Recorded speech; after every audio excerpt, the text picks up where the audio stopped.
बहुत समय पहले की बात है। एक गांव में कबीर साहब का शिष्य रहा करता था। वह अज्ञानता के कारण कबीर साहब के शास्त्र प्रमाणित ज्ञान को त्याग देता है। उस व्यक्ति का मन भ्रमित हो जाता है और वह गिरी पंथ से जाकर नाम दीक्षा ले लेता है। वह गिरी पंथ में जाके जुड़ जाता है।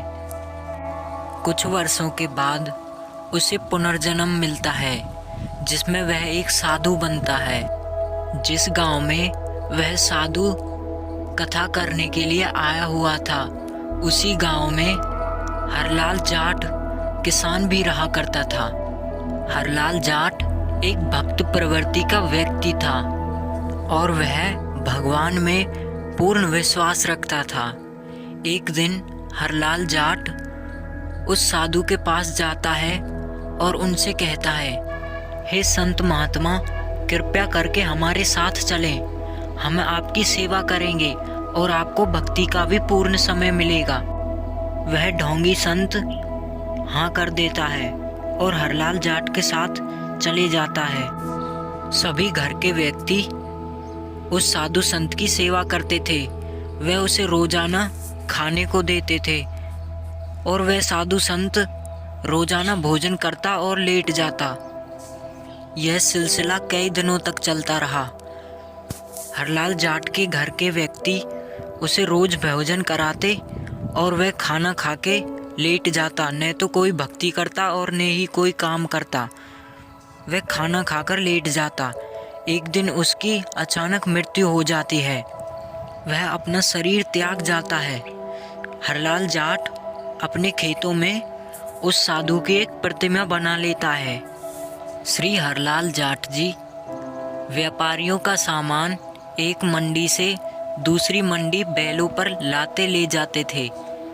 बेड़ी से नजफगढ़ का रास्ता गांव छुड़ानी से होकर जाता था। श्री हरलाल जी का एक बैल गोरे रंग का था।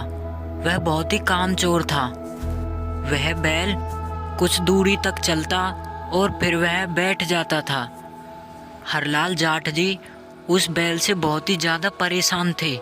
गांव छुड़ानी के पास एक कुएं से थोड़ी दूरी पर वह बैल बैठ गया।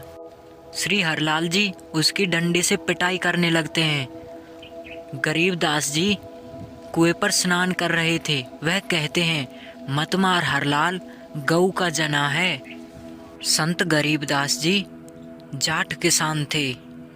वह हरियाणा की साधारण वेशभूषा धोती और कुर्ता पहनते थे। तभी श्री हरलाल जी गरीबदास जी के पास आते हैं और उनसे कहते हैं, भाई, इसने मेरा खून पी रखा है। थोड़ी दूर चलता है और बैठ जाता है। तभी गरीबदास जी उस बैल के पास जाते हैं और उसके कान में कुछ बोलने लगते हैं। श्री हरलाल जी को कुछ समझ नहीं आ रहा था। तभी गरीबदास जी उनसे कहते हैं कि यह बैल अब कभी नहीं बैठेगा। गरीबदास जी की ये बातें सुनकर हरलाल जी अचंभे में थे कि ये क्या कह रहा है। हरलाल जी उस बैल को गाड़ी में ले जाने लगा। वह बैल दूसरे बैल से भी तेज चलने लगा। पूरे रास्ते कहीं पर भी नहीं बैठा। इस सब के बाद हरलाल जी की खुशी का ठिकाना नहीं रहा। उससे गलती यह हो गई थी कि उसने उस महापुरुष का नाम नहीं पूछा था। इसीलिए वह उल्टे पांव गांव छुड़ाने की तरफ निकल पड़ता है। उन्होंने सोचा कि रोज इसी कुएं के पास नहाने आता होगा, इसलिए उस कुएं के पास चला गया। तभी गरीबदास जी कहते हैं, भाई, उस बैल के बारे में पूछने के लिए आए हो क्या? हरलाल जी ने कहा कि आपसे कुछ नहीं छुपा है, मैं वही पूछने आया हूँ। गरीबदास जी ने उसे बताया, वह बैल वही साधु है जो तुम्हारे घर पर रहा करता था। मैंने उसे ज्ञान समझाया था, लेकिन वह नहीं माना। जो तुम खा रहे हो उसका कर्ज तुम्हें देना पड़ेगा।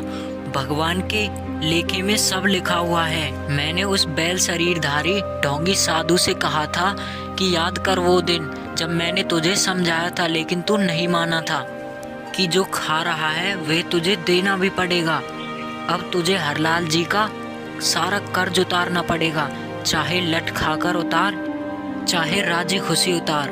उस दिन के बाद से श्री हरलाल जी उनकी प्रतिमा को तोड़ देते हैं और हरलाल जी अपने घर जाकर सभी सदस्यों को उनके बारे में बता देते हैं और अपने पूरे परिवार के साथ गरीबदास जी महाराज जी के पास नाम दीक्षा लेने के लिए निकल जाते हैं। गरीबदास जी महाराज हरलाल जी को बताते हैं कि यह किसी जन्म में कबीर साहब का शिष्य हुआ करता था, लेकिन बाद में गिरी पंथ से जुड़ गया था, जिस कारण से यह सुमार्ग त्याग कर जन्म मरण का कष्ट उठा रहा है। हरलाल जी गरीबदास जी के चरणों में लेट गया और कहने लगा, महाराज जी मुझे अपना शिष्य बना लीजिए, मैं तो घर बार त्याग कर भक्ति के लिए निकला हूँ। तभी गरीबदास जी कहते हैं कि भक्ति करने के लिए घर बार को त्यागने की जरूरत नहीं है। मैं जिस भक्ति विधि को तुम्हें बताऊंगा तुम वह करना, तुम सच्चे भक्त कहलाओगे। गरीब नाम उठत नाम बैठत, नाम सोवत जागवे, नाम खाते नाम पीते, नाम सेती लाग रे। गरीबदास जी हरलाल जी को कहते हैं कि जो मंत्र मैं तुम्हें दूंगा उनका जाप आप सोते, खाते पीते और सुबह उठते समय कभी भी कर सकते हो।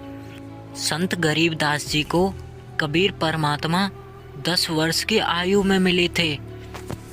कबीर साहेब गरीबदास जी के सामने कुंवारी गाय की लीला करते हैं और गरीबदास जी को अपना झूठा दूध पिलाते हैं।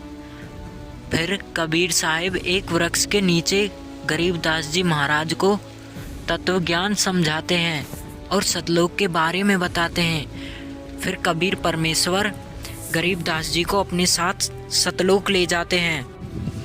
वहाँ से आने के बाद गरीबदास जी कहते हैं, अजब नगर में ले गया हमको सतगुरुआन, झिलके बिंब अगाध गति सोते चादर तान।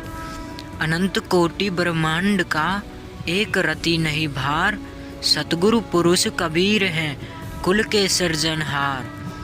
हम सुल्तानी नानक तारे, दादू को उपदेश दिया, जात जुलाहा भेद नहीं पाया, काशी माहे कबीर हुआ।